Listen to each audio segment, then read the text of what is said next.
Diggity dog. Breaking. Diggity dog.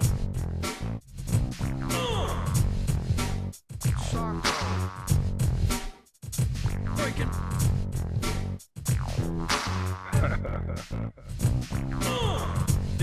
Diggity dog. Breaking. Diggity dog.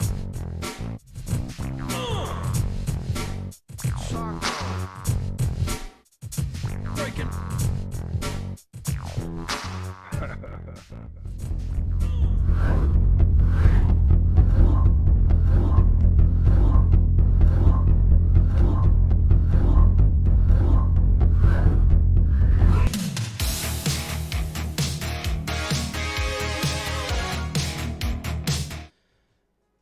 Did that work? Of course it didn't. Welcome to Watching the Elite Live. It's me, Hey! Frank. I'm here with Chuck. You can see his dead body that way. Absolutely. I am no more. Yeah. Chuck had a good run. But we are back. We're doing the show, despite the fact we are maintaining social distancing and we are in our respective homes. Absolutely. We're doing our part. I'm in a closet. Yeah, Chuck is literally in a closet recording this, just as we were recording the last This Is Awesome podcast. But we are glad that you could join us here this evening. Sorry for the delays getting started. There are a lot of screenshots. Things took a little longer to get rigged up this way. I actually have a green screen that's like another green screen, second green screen that goes on my chair. It was fuzzing out, so I didn't use it this week. So you're gonna have to look through us towards the beautiful graphics behind us. But that's true. So eventually, I'm gonna get a camera too. Just that's a threat, brother. Yeah, we're gonna make this thing work. But I thought, as you know, we're just firing up the show. We didn't do a show last week, so I thought maybe just some general thoughts on like last week's episode. Do you have anything that like kind of jumped out at you about last week's AEW Dynamite? I thought it was a little dull. Definitely noticed the lack of. That was the one without the fans, right? Like no one was out of the sidelines. Yeah. That definitely stands out, and I'm glad. Even though it's a little sketchy and maybe it's a little risky, I am, as an audience member watching on TV, glad that there were bodies in the arena to make noise. You know, you watch NXT and it's just deadly quiet. Yeah, I'm glad NXT, much like all the other WWE shows, they changed their camera angle to mimic the AEW one. Yes, it's great. Yeah, but at the same time, it's like, those shows feel very, very stale. I didn't think it was I thought like the first week of like AEW's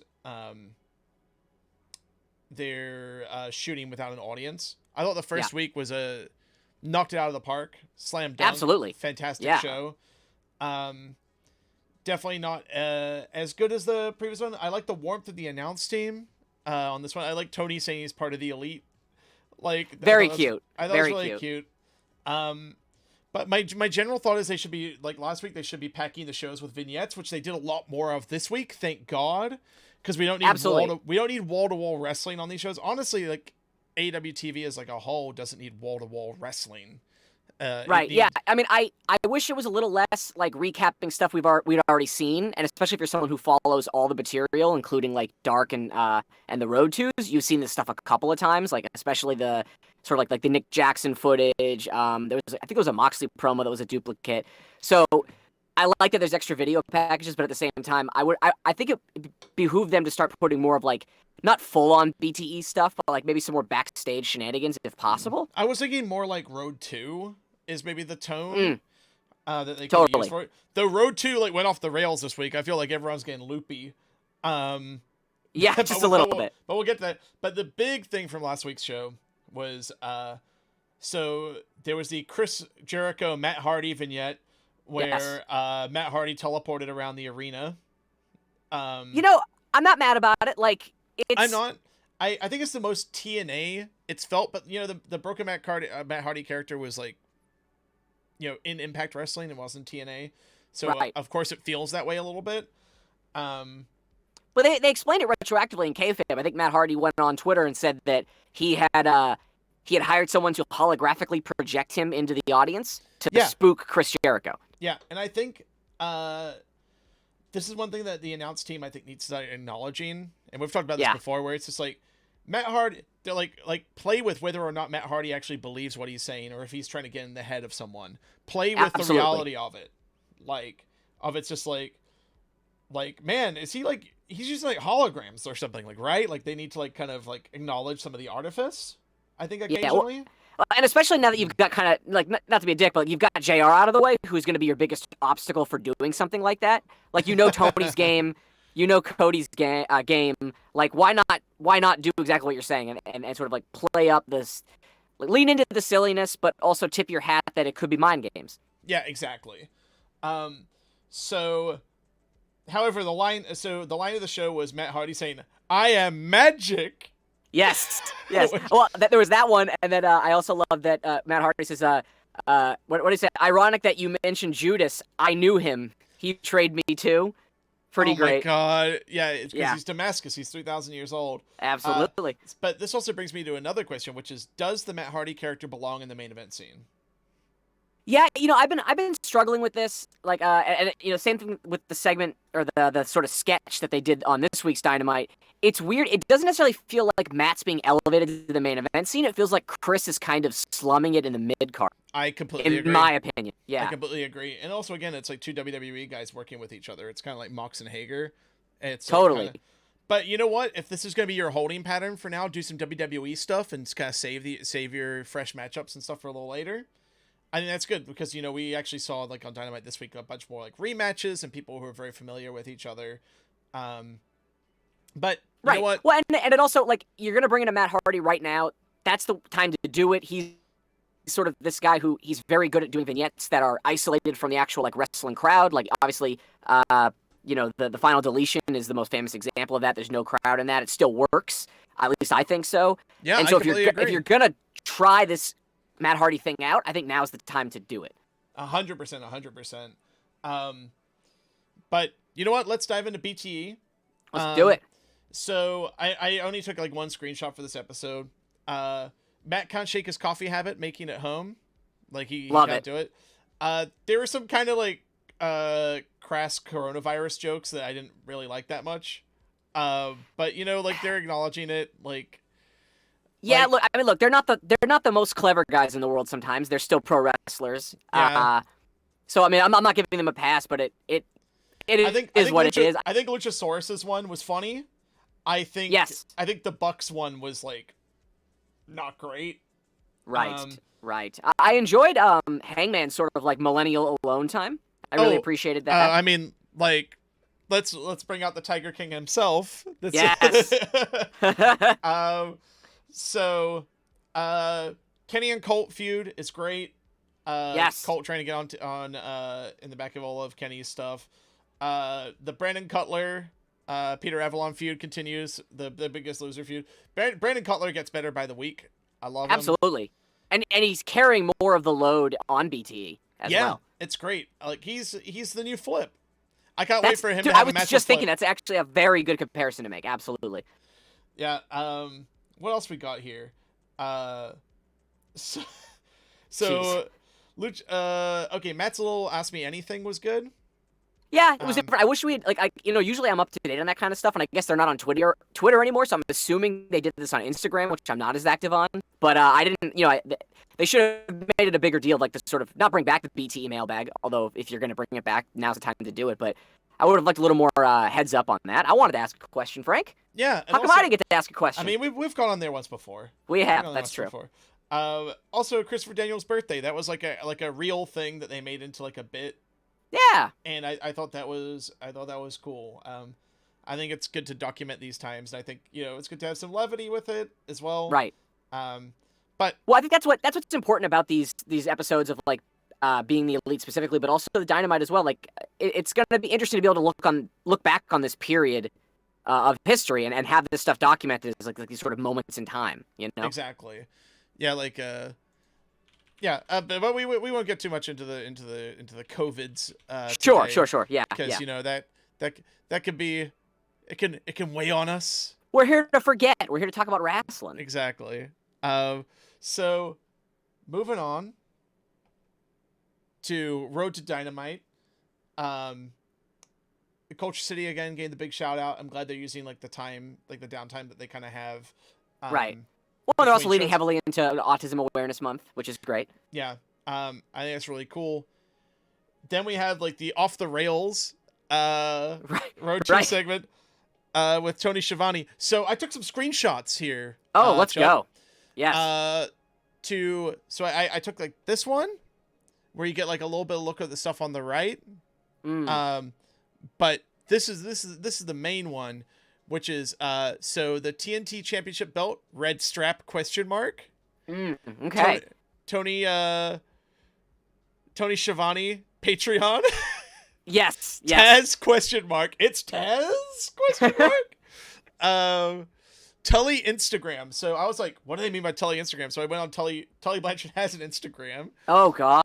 He hasn't updated in 4 weeks, and it's mostly just selfies of him and Sean Spears. And Sir Samuel, what's up, man? I'm so glad you could make it. All right. Woo! Yeah, Love man. it. I'm so Love glad it. you're here with us. Everybody's watching. I really appreciate you being here with us. Thanks for like hanging out, especially after we've been gone for so long. We're gonna be doing this I think we're gonna be back to like every week now that I've kind of got this like. I think we've got the format worked out. Yeah, and I think I don't know about how you feel, Frank, but I'm thinking Thursdays are the way to go because you notice Taz stole our gimmick. Yeah, Taz and the boys stole our gimmick. I can't believe this. That's how are we supposed to compete? Just a lowly enterprise like watching the Elite. So I know we'll take our talents to Thursday nights. Yeah. Also, Cody haircut. Ooh, maybe you think he's gonna go back to the brown? Yeah, no idea. New tattoo though. No, Cody. No. Veto. You're not allowed to make those choices anymore. Yeah. Well, you're burying the lead here, Frank. The best part about this off the rails segment was all the Star Trek talk at the top of the. Oh my god! So for Zoom meetings, I got a Star Trek background. Very nice. Yeah, just so I can, on the bridge of the Enterprise there. Exactly. Yeah.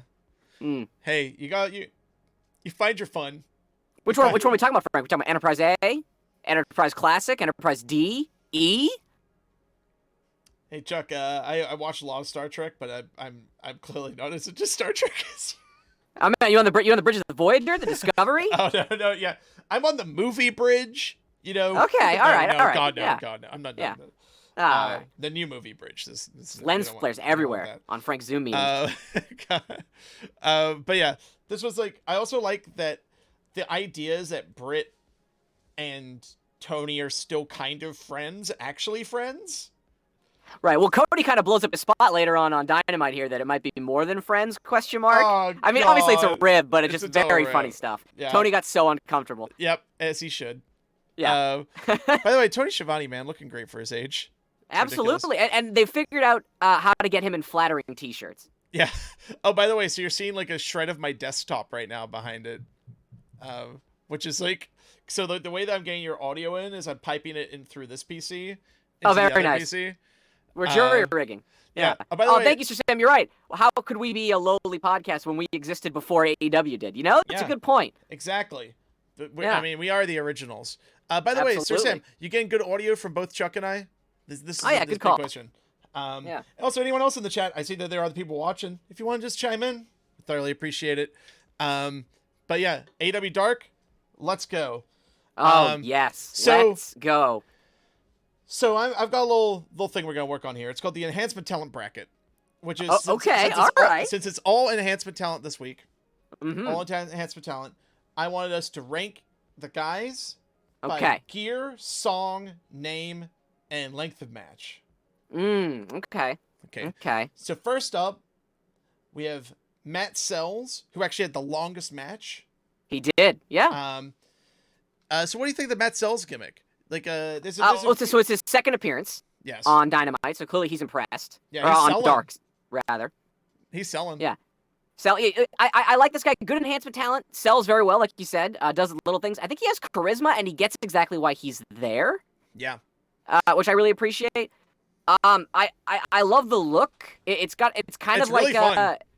It's very fun. It's very like 80s, very throwback. Couldn't tell you. I don't remember his music though, so that must rate it low. If I'm being perfectly honest. Apparently your audio is slightly high. I'm gonna reset you real quick. Your voice. I'm curious. as to how that's actually working. But hey, if this is how the episode goes, then great. You know what? We'll work it out for next week. It'll be funny. We'll figure it out. Chuck the Chipmunk. Yeah, that's super weird. Sounds great on mine. Huh? Weird. What else we got here? So what do you think of we got to see Sammy's burning hammer go to sleep? Yeah, what Cody's like, oh, he's not going to be happy with me calling it that, but that's exactly what it is. Yeah. Which was pretty good. I mean, I thought Sammy looked great here. He's getting better by the week. I think he's sort of rising to the occasion. It's funny. He was the guy on the very first AEW show where we said that he was the one that felt the most under the lights, felt the most heat, him sort of shrunk in a moment. Yeah, and he's really had a rough open. Yeah, and he's really come a long way. He's become a highlight every week, and this match is no different. He manages to have a fine match with Matt Sells. Yeah, because Matt sold. There you go. Okay, so Matt Sells. Now we're on to the captain, Sean Dean. I love this. Yes, the Navy man. Yeah. Okay, what'd you think of Sean Dean? Okay, so I mean, he had a match with the other. He had a match with the other Sean, but that's fine. Yeah, I think he has a good look. I liked what he did, although shorter match. Yeah, this was the second shortest match actually. Yeah, yeah. Sean Spears is a rub.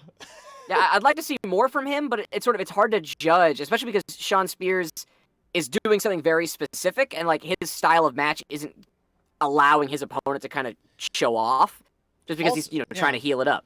Also, I think Sean Spears has to get used to winning. Yeah, and absolutely. Like this is kind of a new experience for him. Yeah. But yeah, I really dug the captain. Totally. But we're gonna move on to our third member of the enhancement talent bracket. Oh, now you're speaking my language, Frank. Vanilla. Yes. Preston Vance. White cutoff hoodie. Yep. Green trunks and tape. Trained by QT Marshall.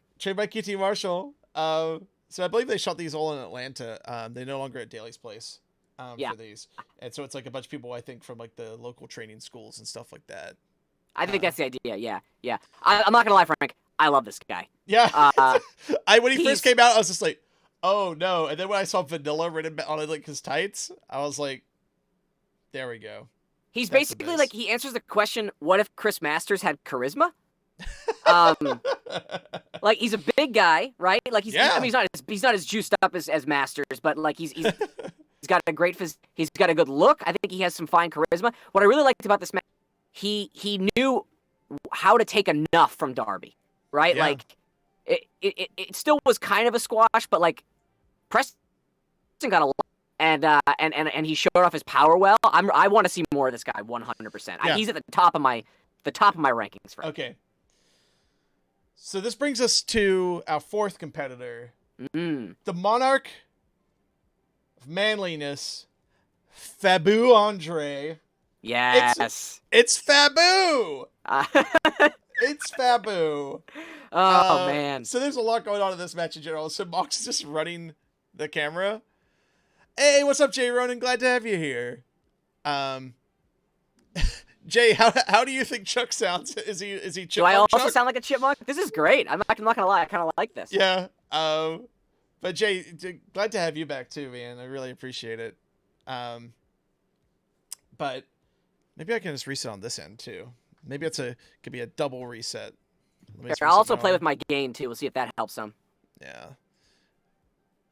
Just resetting every audio channel we have here to make this work. Yeah, we'll see what happens. I don't know. There we go. It could also be we have that weird helium leak in my apartment. Maybe that's what it is. Yeah. I mean, it happens to the best of us. Sure. Absolutely. So Mox is running the camera. Which is an amazing way to explain why he's coming from an empty crowd. Yes. I love it. I love it. And it's just like, and they're just like, yep, only essential staff here. And you're a little amazing. We'll work that out on the next one. We'll work that out. Yeah. You just gotta bear with us this time. Yeah. And then, we'll see what happens. I wonder if this has been happening to everyone who I've been playing PUBG with as well on the stream. It could be because I'm being fed through your. You're actually being fed through an HDMI cable. Yeah, maybe that's what it is. Yeah. Who knows? So see, you should have got the monster cable, Frank, with the gold plating from Best Buy. You pay a little more, but you get better quality. I mean, that's why you want like that gold bar on the lower third to show you the champ. Absolutely. I never noticed that in AEW. I never noticed that until Oh, Cody really? pointed it out. Yeah. Like, I didn't realize that your lower third title card is in gold if you are the champ. That's a little details, man. It's pretty cool. Yeah. Yeah. So, quick match. Gosh style pile driver. Love seeing those. The big Jerry Not Lynn only that, fan. but we got a Suzuki call out. Was that, or was this? Oh no, Suzuki was in the previous match. Cody name dropped Suzuki, and then you have Mox doing a Suzuki style Gotch pile driver. I wonder if we're foreshadowing something. I love it. I love it. Yeah. It's great. This was the shortest match of all. So in our bracket, Fabu is definitely behind.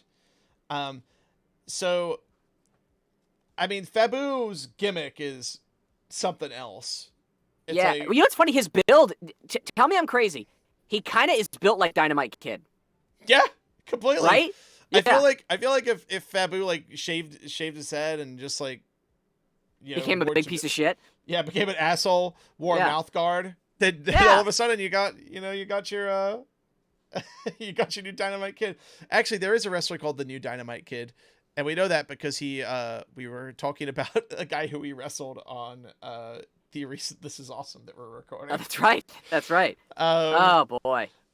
So right now, for me it's between, man, I don't like to eliminate the captain so quickly, but Matt Sells, Preston Vance showed me a lot tonight.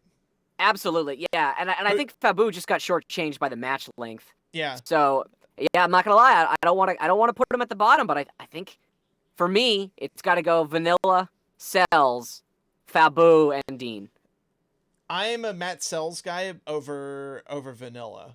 Mm. So you know what? Maybe those guys can have a match next week on Dark for us, just for us, not for anyone else. And, I would love to see it. Yeah, it's the WT Enhancement Talent Invitational match. Yeah. Filmed in a building in Atlanta, Georgia. All right, here's a question. Here's a question for chat. I have no way to confirm this. It's going to be pure speculation. Let's try to figure out which one of these four guys was 8 and 9. Because like someone's under those hoods, and they're just not randos from Brody Lee's kitchen. You know what I mean? This is true. Yeah. But you know what? Talking about Brody Lee, let's go on to Dynamite. And you get All right. web The main event. My background again. All right. So we start off with Kenny and Trent. So Trent is getting a push. Absolutely. Well, I mean, they've been flirting with a Trent push for a while now. Yeah. He's always well positioned and well protected, even though he's primarily a tag guy. Yeah, never has a bad match. Looks great. This match almost went the distance to the 20-minute TV time limit for a non-title match. So there's a few little things I like in here. Jimmy Havoc offering Trent the wrench to use on Kenny is really funny. Amazing. And his face, like the Who Me face, when he kind of gets caught, too, is great. And also flips off the camera, but English style, so it's not as offensive to American viewers. Absolutely, yeah, it's classier. Yeah. So Tony called the Snapdragon like Joey Styles would. God, yes. Snapdragon! Yes. Like I mean, I like the Cody Tony chemistry's a little better here. Less talk about Star Trek, which I mean I loved it, but more talk about the actual match. Yeah. I like that Trent almost went the distance with Kenny, but there's this part of you don't need to powerbomb Trent into like a pole to open the match. Yeah, Jesus. I mean, well, they were exploring the space though. So here's a question. So I don't know if you noticed when they're brawling on the outside, you can see some turf.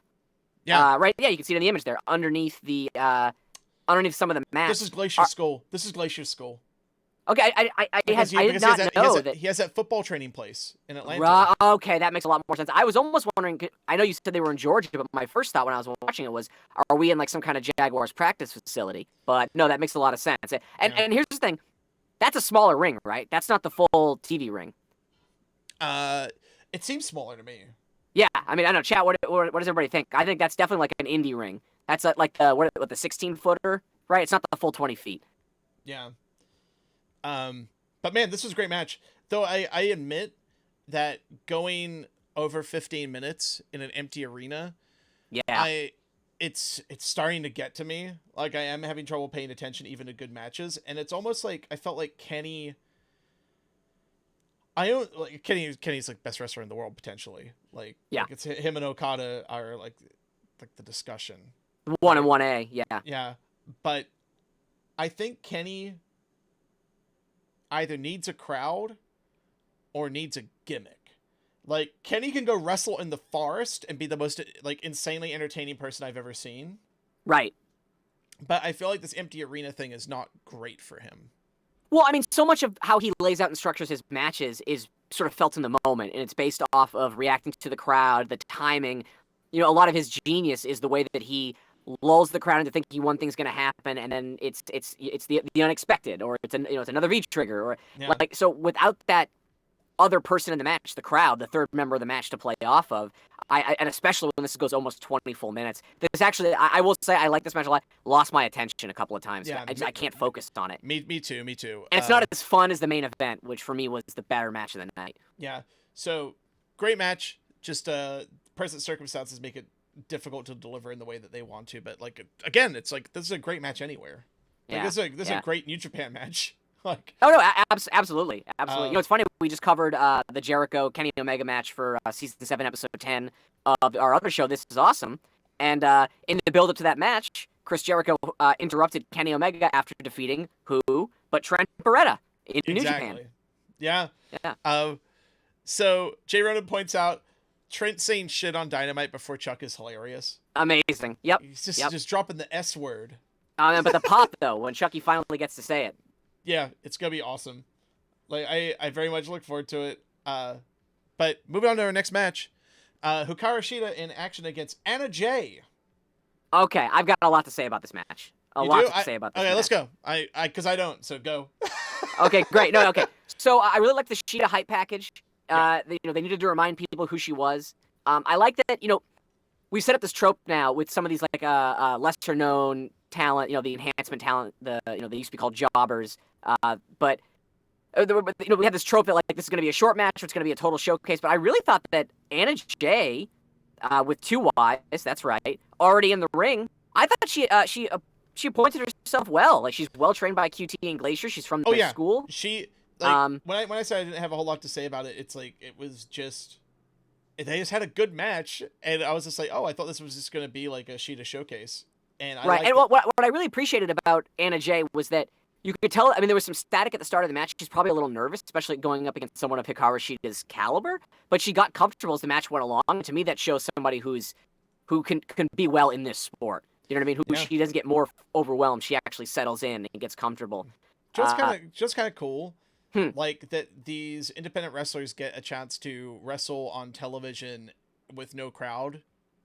So they get like a minute just to like, you could just kind of ignore the camera for a bit. It's just a few people there. Absolutely. Well, and it's also a nice thing that AEW is doing. I mean, it obviously goes both ways. Like they get a body to be in their show, but this is going to be huge for a lot of these like lesser known wrestlers now when things get back on their feet in the wrestling world in a couple months or in a couple weeks, however long it takes.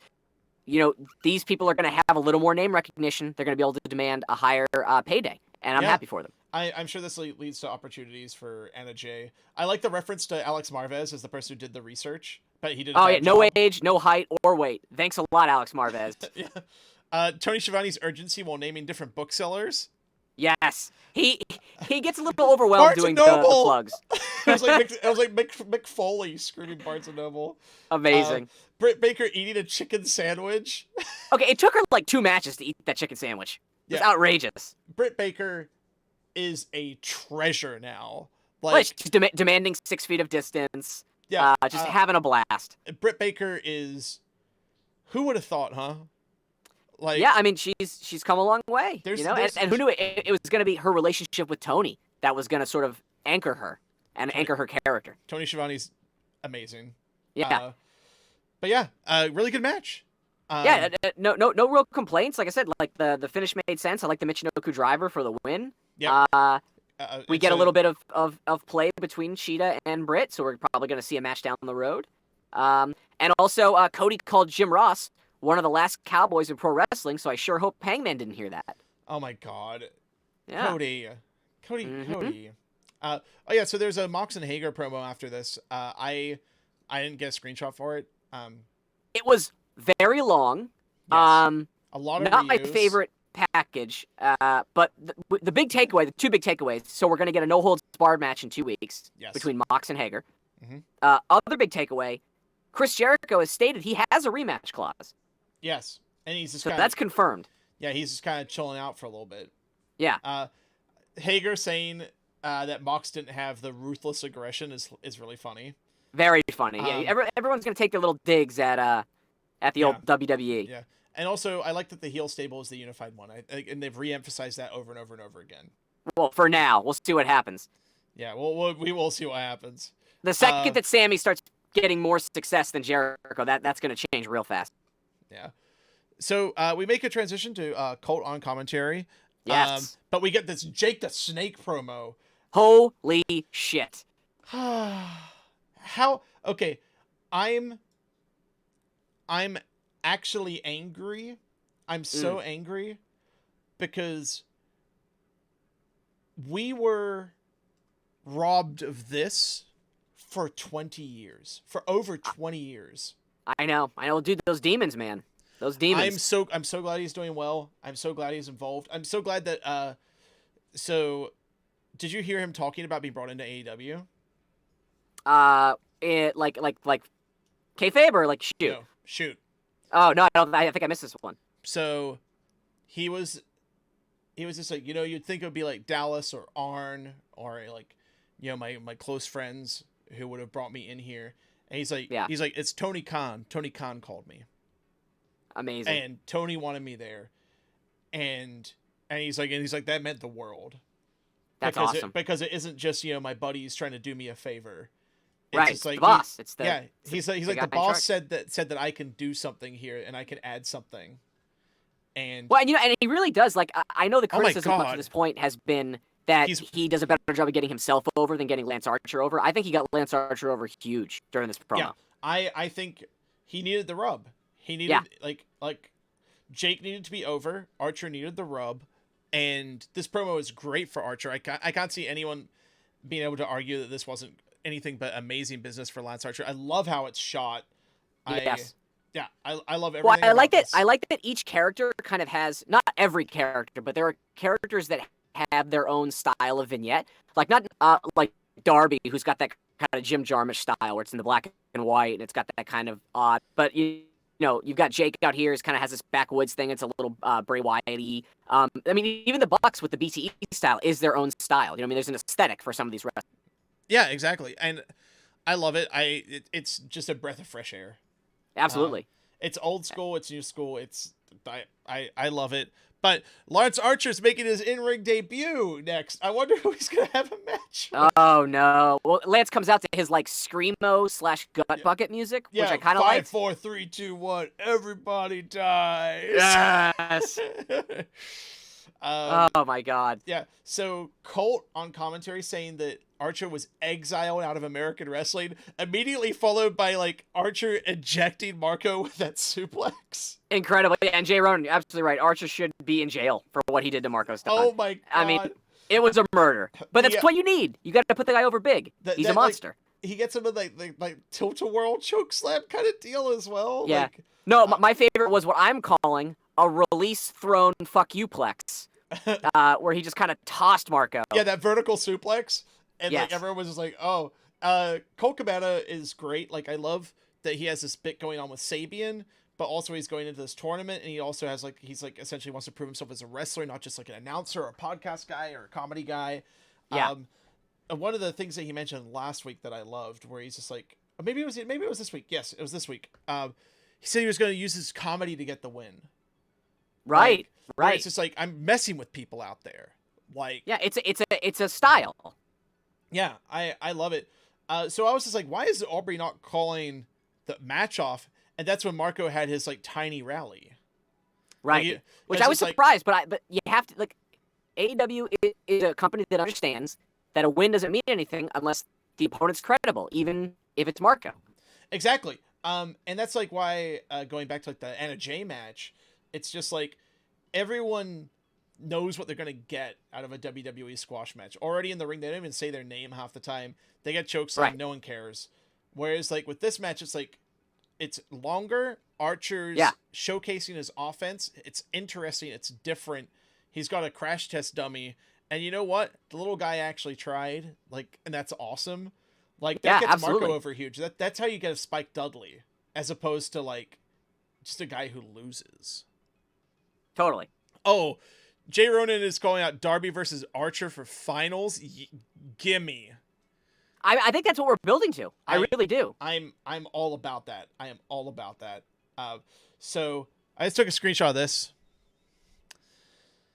Before Lance Archer chokeslams Marco Stunt off the apron into the crowd onto the Gun Club. By the way, Austin Gunn and Billy Gunn are a delight on the outside. Not practicing the social distancing rules that we would like to see, but yeah, they're having a good time. Yeah, they're having a good time. It made the show like fun to watch. Although I will say, I love Austin Gunn's enthusiasm. He needs to stop shaking the bear, because when you're the only one in the arena, it's all you can hear. This is true. Like I thought fucking was it Jacob Marley was coming from back from the dead, like shaking chains, man. I couldn't believe it. No, chains with a Z's gone, dude. Yeah, H is gone. like nails. All right, so we're on to the Exalted One vignette. Okay, for me, more of the same, more digs at Vince. But I think Brody Lee is a good promo, and I hope that I hope this leads somewhere, because right now I'm not digging it that much. I think it's more than just digs at Vince, though. I think it's supposed to show that he's got this odd like structure, this odd style, right? Like, he's being dicks to these guys, but I think he's trying to get them to stand up to him. I think is the idea. Yeah, there's something going on here which I like, but I'm not about these as much on week 2. But you know what? Let's see here's the thing. I am routinely rewarded by AEW. The only time that an angle is like ever like petered out is Nightmare Collective, but they did that online, so it's like people who are like into the show who care, right? Like us.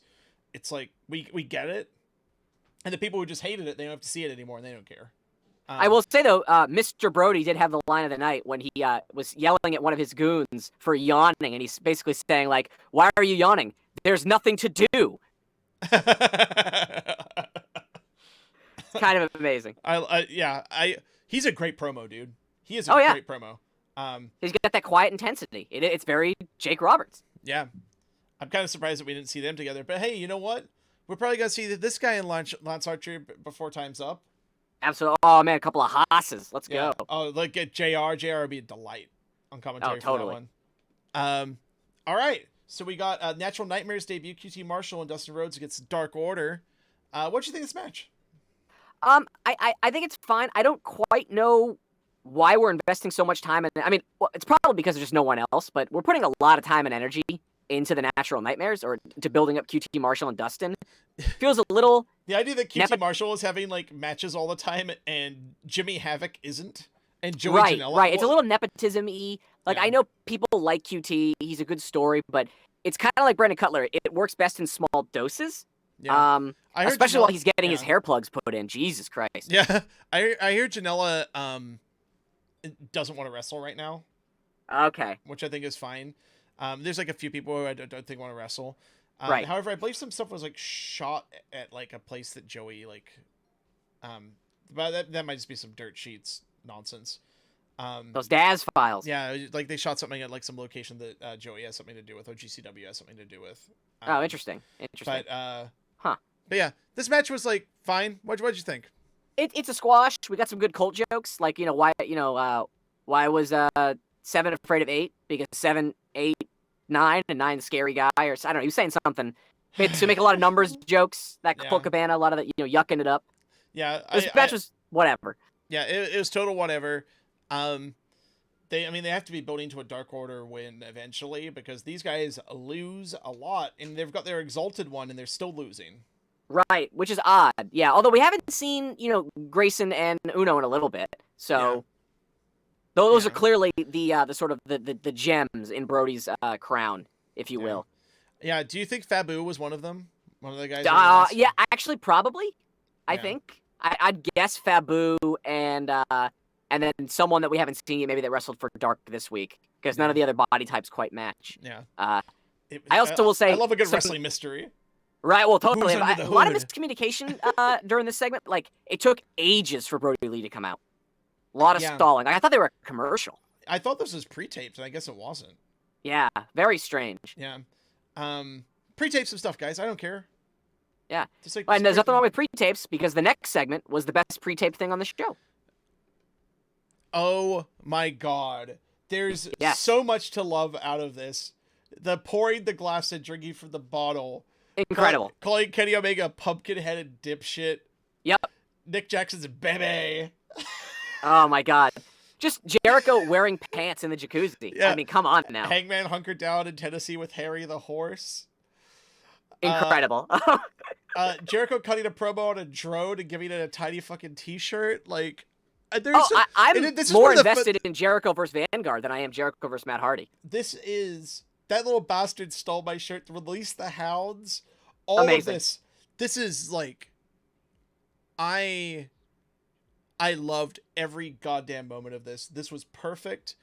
It's shot great. Looks great. Well, and also good on AEW again.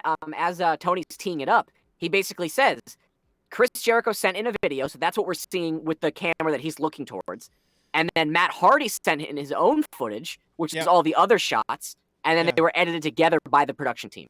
I loved that. Like I'm the little details. We're such nerds, but I love stuff like that. Like help me believe. It treats me like an adult with a brain, and I like that. Yeah. I loved it. Like, who would have thought a couple years ago Chris Jericho be cutting a promo on a drone?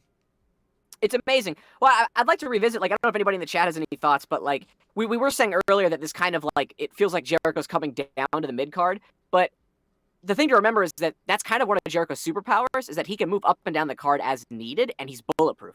Yeah. And after, like, the first Matt Hardy segment, I was like, I didn't know about this, and then this one, I'm just like, I do know about this, and this is something I want to see. Absolutely. Yes. Like, if we just get, during some of these, like, quarantine shows, if we just get a Jericho-Hardy compound match, I mean... I'd be way into that. Either, like, wrestling at Jericho's house, or maybe if they can go to Knocking Point Vineyards, maybe? Yeah. Have a bubbly match?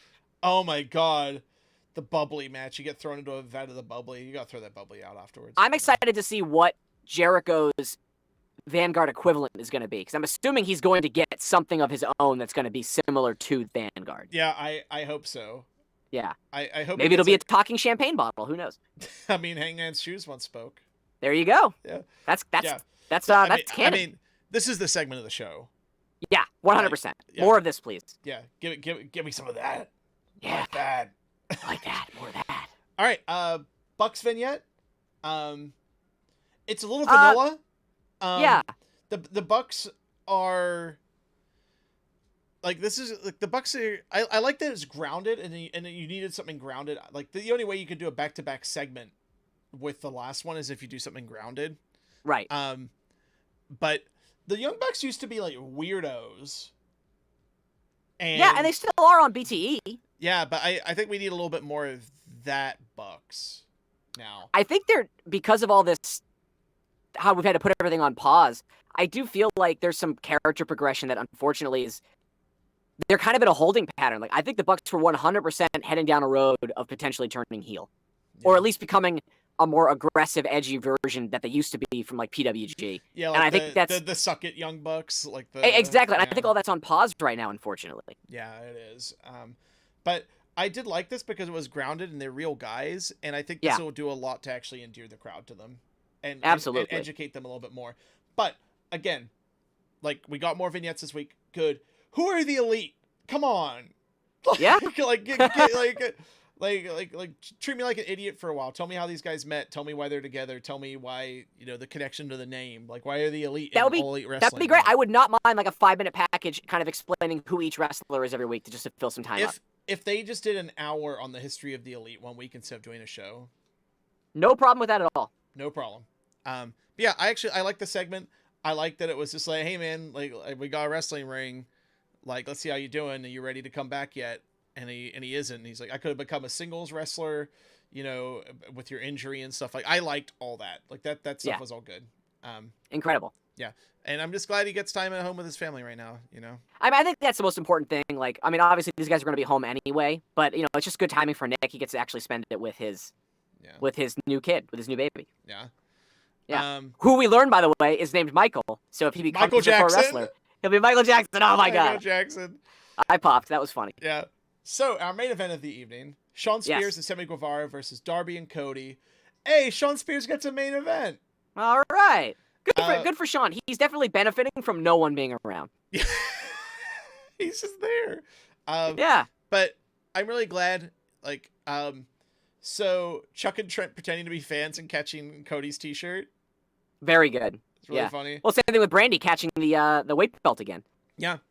Also, I like that we got to be reminded that Sean and Cody actually dislike each other. Yeah, well, I mean, it was Tony on commentary saying this is months in the making. Yeah. Darby, Sammy, so it's just like, and this is what I was talking about when I feel like they're saving a few things. They're kind of going back to like mix-ups of the same people. Of just like, yeah, we're going back to like Cody and Spears now. We're going back to Darby and Sammy again. But it's fine. Like, let's just enjoy the stuff. And not worry so much that we're not getting fresh matchups every week. Because this was a delight. This match was really fun. Absolutely. Well, I mean, it very much felt like a dark match that were not like a dark on like the show dark, but like an old school dark match, like a house show match, basically. But I loved it. So have you been following Excalibur's tweeting of the shows? I have commentary? Not. No, I haven't been able to watch live. He's just like, Tony, it's called a tope suicida, not a Amazing. lope suicida. Tony, please. Like, he's just like pleading with him. Now I think it's a bit. That's great. That's yeah, we get that you're vlogging from Tony Schiavone. Amazing. Yep. The feud between Sammy and Brandy, the Cody Sammy feud kind of continues. Yeah. I love that we got these like different threads. Like we're learning more about the fact that Sean Spears has a gambling problem. Yeah, he gambled in a match. Tony Schiavone saying there's not mousse anymore for hair. Yes. Oh my God. Like Colt calling him out for being an old man was incredible. Yeah. There's so much like here, and it's like so many different threads of feuds and stuff. Like, I love it. So it's just like, yeah, Cody, like, Sammy's being a jerk to Brandy. Yeah. So Cody doesn't like him. Sean Spears and Cody had this big feud with the chair shot. Darby doesn't like Sammy, and you know, Darby and Cody have had these competitive matches. And Sean Spears is there too. Yeah. Yeah.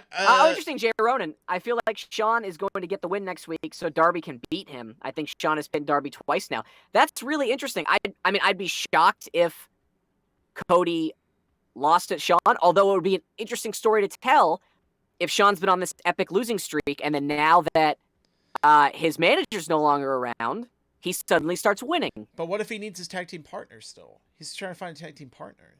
That's fair, and we're gonna find them as soon as this quarantine's over, for sure. Fabu Andre. Yeah. No, Frank, what do you think about that? They might be telling a story of maybe Sean needs to kind of go his own. No, I like Sean and Tully. I like the mid card. No, I mean I love it a lot. I love Tully Blanchard, but it has been a pretty epic losing streak. Yeah, maybe Tully's just been like hitting him up on Instagram and giving him tips. Oh, interesting. Okay, yeah, fair. That's the Tully's Instagram reference. What did you think of Cody putting on a backwards sharpshooter? It was interesting looking.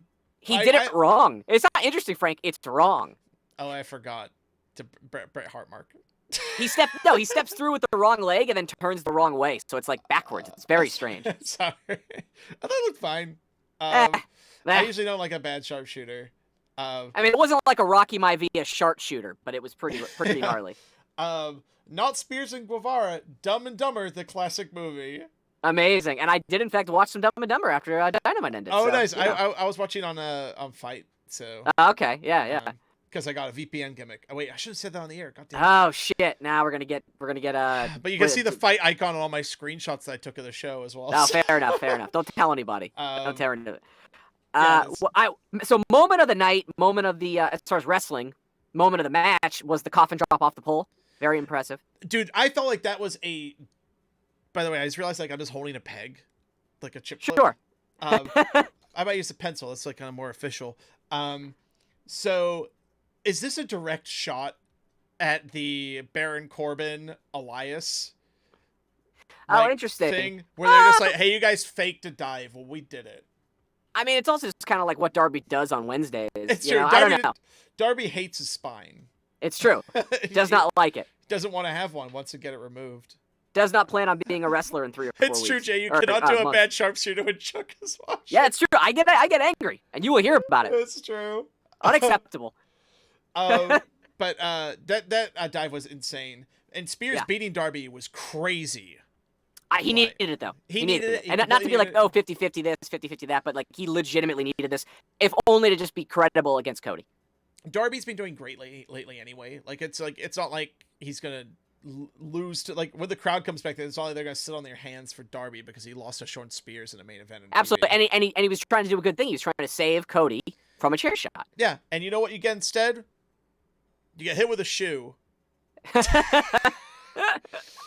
Absolutely. That Britt Baker screenshot is so funny, but so here's something weird. Yeah. This is like the first time where it's just been like all the heels are being heels to the babyface. Like all the heels are like, boo, we don't like the babyface. And also, I guess I just found out Jimmy Havoc actually is a heel, which is news to me because he's been wrestling other heels. And he's been winning, and he's actually been kind of nice to people. He's been tagging with Sonny Kiss, and he's feuding with Luther. Yeah, when did he become a heel? I have no idea. Maybe it's just like his natural state. Like even when he's a good guy, he hangs out with the heels.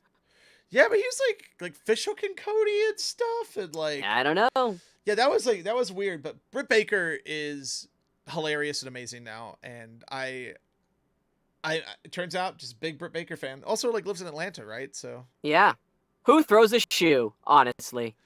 Yeah. Did you see Santana's tweet? Yes. Making moms proud. Making moms proud. It's so funny. Good shit. Yeah. This was really fun. But yeah, at the end, Darby just drops Cody. So I guess we're kind of maybe going back to that for a little bit. I guess it's kind of confirmed that these guys are going to be around. I have a feeling. So I don't know about you, Frank, but my prediction for the tournament, I think Cody's going to end up beating Shawn. I think Darby's going to go over, and I think Darby's going to go over on Cody and face Lance Archer in the finals. Do you think it's going to be Archer with the red belt matches horrible red braids? Well, actually, let's just go to the bracket. Let's just go to the bracket. Okay, and I also want to talk about this quickly. I know they teased it on that whiteboard, and I know they've been using the phrase TNT Championship, or champion, and I'd love to hear what chat thinks. Are we positive, 100% positive, that this is going to be an actual belt, and that they're not just calling the winner of the tournament the TNT champion? I don't know. I think it's a belt, right? I think it's a big belt. I really do. That's just such a strange time to introduce it. Yeah. So I feel bad for Colt. He's probably going to lose to Archer in his first match. Oh, he absolutely is going to lose to Archer. Yeah. Let me see here. Sorry, I'm getting recursive backgrounds here. I think this was just a really small screenshot. Let me just This is just fun, Frank. We have to go deeper. Yeah, you just get to see all my windows. So yeah, we got. I suddenly want to go to Applebee's, and I'm not sure why. This is from Bubsy3D.com. If you've ever been to Bubsy3D.com, it's a great game. It's safe download. Jay Ronan thinks it's the belt. Look, I'm probably wrong. Wrong. Maybe it's just wishful thinking that this isn't going to be the. Look, I'm happy to have a TV title back, which is what this is going to be. But I think it's odd timing, is all. So Cody didn't even know he was in the tournament until Tuesday, kayfabe. Which is crazy. Hey, smartest man in the world. Well, it's about, of course. The smartest man in the world said it, so you know. Oh, well, how can I argue? Shit. Yeah. Hey, thanks for joining us today. Hit the follow button if you want to keep on hanging out as we do this. And smartest man in the world, you're not wrong. Look, it's most likely a belt. You're right. They're probably just pushing the booking through despite the virus. It also gives them something to sort of raise the stakes for these in between shows while we're waiting for this to all blow over. But again, very odd timing, especially when you've got such a limited roster. Is all I guess is my point. Yeah, I guess they're filling time, right? Because they have to have multiple matches involving the same few guys. Yeah, it's a small bracket, spinning wheels. Yeah, but I'm fine with that. It's good. I think it's good use of their time. It's been enjoyable. I'm a little worried that it's going to get old quickly with the limited roster. Hopefully, they can find new ways to keep it fresh. Yeah, and also just do some vignettes and stuff. I'm betting we get the Jericho Matt Hardy on the compound. Absolutely. I think you're absolutely right. On TV, and I think that's great. We got the empty arena Hager Mox match coming up, which they still book it a couple weeks out. I love it. Makes my heart sing. Yep. Yep. They're not gonna get any bad habits in the meantime. Hey, Cohen, D. Cohen. Awesome. Yeah. But yeah. So the big matches that are coming up, even bigger than this one. Oh man, I gotta work on this thing. Well, we have a new stable. All right, Frank. We're all making do. It's our first fully remote watching the Elite. Exactly. So we got a new team. The Dead Oh my Square. God.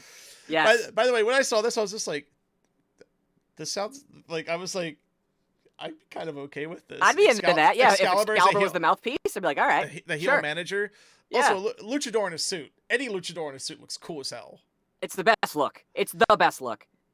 Do you think they're gonna give Pac like a little mask? I don't know. I mean, if only to make the Mighty Mouse joke that they want to probably make at some point. Oh, D. Cohen coming in here and dropping. Very interesting. Yeah, that's D. Cohen. I haven't heard about that yet. So he's saying that. What do you think of AEW being told they can't use the Nightmare Factory? Heard cops showed up. Very interesting. I mean, it wouldn't surprise me. They did have a lot of people in that building. Yeah, where'd you hear that? Also, thanks for joining us. I really appreciate it. Yeah, no, yeah, and that's very, very interesting news. Yeah, I mean, if that's the case, I mean, we've been speculating off camera, like that. We should enjoy these while we can because any week now they might not be able to make more of them. Yeah, I mean, I know we've got like at least another couple weeks of WWE programming because they pre-taped some stuff. I hear they've been pre-taped. Yeah, I heard they taped today as well. Yeah, D. Cohen, and I heard they taped more stuff last week too. And they're doing some offsite stuff, not just the Matt Hardy match. They're doing some other stuff. Yeah, I want them to use the Hardy compound too. Like, be amazing. Jericho Matt Hardy has to happen like this month, right? Oh man, I can see it, Frank. I've had a premonition. Yeah. But yeah, we got Death Square. By the way, I love the April Fool's jokes this year. I thought they were really fun. And then we also got the upcoming King of Tigers match. Amazing. Amazing. Have you watched Tiger King yet?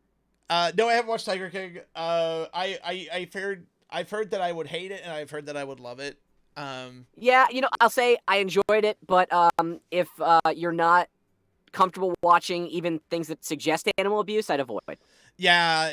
I actually went to a lion breeding facility in New Zealand that felt like a little too small for me. But it was like they were breeding them for zoos and conservation, so like they would stay there for a while and then they would send them out. But I was still like, it's a little small. Yeah, it's a little rough. So there was a response to the tweet when this went out, and Jake Hager's like, I don't understand. Am I a tiger? Oh man. Yeah, and D. Cohen, you're suffering. You're worried you couldn't go to your Newark or Philly shows. We're worried because we're gonna probably miss Double or Nothing. Yeah, we got Double or Nothing tickets, and we got our hotel rooms and stuff. Both Chuck and I. Chuck, the man who's down in the corner there, asleep and dying. Hello. Yeah, smartest man in the world. So Matt Hardy tweeted that he paid someone to do the holograms, and I feel like we talked a little bit earlier in the show about how we kind of thought that they were we need the announcers to kind of be like, does Matt Hardy think this is real, or is Matt Hardy just playing mind games? Like, right. Play with that even just raising the question does a lot of the heavy lifting. Yeah. Oh, so yeah, just since we got like a few new people in here today. Yeah, let's go. So Chuck and I do a podcast called This Is Awesome. We watch the greatest wrestling matches of all time, often with fans who don't watch professional wrestling, and we try and work out unequivocally what is the greatest wrestling match of all time. It is. I'll paste the link in the chat for y'all. This is very awesome tongue in cheek, except when it isn't.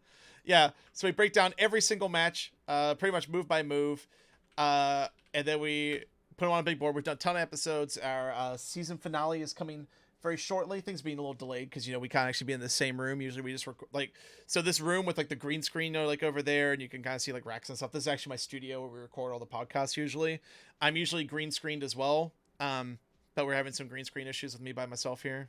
Yeah. Oh man. Thankfully we're in driving distance. Yeah, we could drive. Vegas. Yeah, we went there last year. Well, I'll say the only silver lining if they do end up moving Double or Nothing, and fingers crossed I can get my hotel refunded, is that if they put the show not on Memorial Day, the hotels will be significantly cheaper. Yeah. Fingers crossed, man. I do hope we get like a moving date for that show, because there's no way it's happening. And if it is, if I it is, I probably don't want to be in the arena. well, yeah, that's the rub right there. That's the rub. But quickly, Frank, what was your favorite match of this show? Are you a Kenny Trent guy or are you a main event guy? I think it's Kenny Trent. I think it's a better match. I think the main event held my attention better. Because it like there's a lot of stuff going on. It's a Cody match, so it's like there's like brawling in the crowd, the fuckery. Yeah, Britt Baker with her shoe, like all that was super entertaining. But as we both said, segment of the show, man, that Jericho promo was just awesome. Absolutely. And then who was of all the enhancement talent for the week, Dark and Dynamite, who's your favorite? You more of an 8-man or a 9-man? I'll be entirely honest. Anna Jay was, I think, had the best showing of anyone. Yeah. But Matt Sells, man. Matt Sells on Dark this week was just like just a freaking delight. Yeah, Jay Ronan saying Kenny Trent. D. Cohen, smartest man in the world. What you think? Who you got? What was your match of the week? Yeah. Jay Ronan's a 9-man, man after my own heart. I'm gonna lean towards either 9 or also Anna Jay with 2 Y's. Yeah. She calls herself the star of the show. You know, she calls herself. She calls herself that's like the most damning praise that you can have. So, like hilarious. Yeah, she had that kind of like hair flick thing too. She's got a whole character already worked out. Like Sammy Guevara, he calls himself a Spanish god. He calls himself. It's amazing. It's a nice caveat. Yeah, smartest man in the world liked it for the story progression, the main event. Fair. Yeah. Fair. I'm actually I lean more towards the smartest man in the world, probably because we're of similar intelligence. I really enjoyed the main event quite a bit. Oh man, that's super. That's a great Twitch name. Yeah, it's hard to top. Man, are you looking forward to next week? I am, just because I think it's going to get weirder as the weeks go on. Yeah, we're gonna be. This is an AEW show. We don't really talk about much WWE stuff. We got WrestleMania this weekend. I might be kind of tapped out on empty arena stuff, but I'm definitely gonna watch it. We're still definitely gonna do the show next week. I think we're gonna. I'll definitely check out the clips on Squared Circle for sure of WrestleMania, but I will definitely be back next week for Dynamite. Yeah. Around 7 p.m. next week is when we're next going to do this show here on twitch.tv/Becky and Frank. Becky's in the other room. She sure is.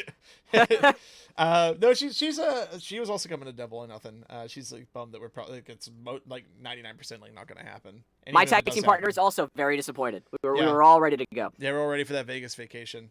Yeah. And sorry, Deco, and that you had to miss those shows as well. It's always a bummer, this stuff. Yeah. I also PWG was meant to be this previous weekend. I had tickets for that as well. Brutal. Oh, and also sorry if I sound like a chipmunk. Any of our new listeners popping in, my voice apparently isn't always this high pitched. I swear. Sorry. There's a lot of stuff going on this week, but we've been doing this for a little bit. We've been on it for over an hour. I am gonna have to call it there. Really excited for next week. We'll be back on Thursday. If you missed the start of the show, this goes straight up. We put it on YouTube.